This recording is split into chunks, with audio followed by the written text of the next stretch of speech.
Good morning friend, welcome back to my channel. সকাল সকাল স্নান করে পুজো দিয়ে নিলাম। আজ হলো শ্রাবণ মাসের চতুর্থ সোমবার। গোটা ফল দিয়ে ভোলে বাবাকে পুজো দিয়েছি।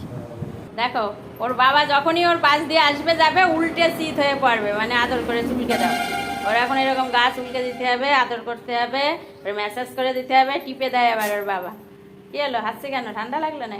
এখন আবার কি হবে? খেলা হবে? কামড়া কামড়ি না? কামড়া কামড়ি না, এই যে আদর করতে করতে কামড়া কামড়ি শুরু হয়ে যাবে।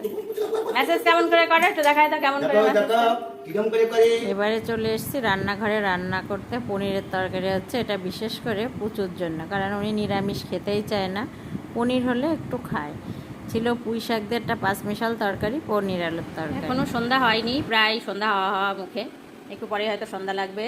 চিড়ে ভেজেছি, একটু চানাচুর দিয়ে মেখেছি, আর করেছি চা, লিকার চা। এখন থেকে আর দুধ চা খাবো না ভেবে নিয়েছি। ভিডিওটা ভালো লাগলে চ্যানেলটিকে সাবস্ক্রাইব করে নেও, আর অনুরোধ রইল, দেখা হবে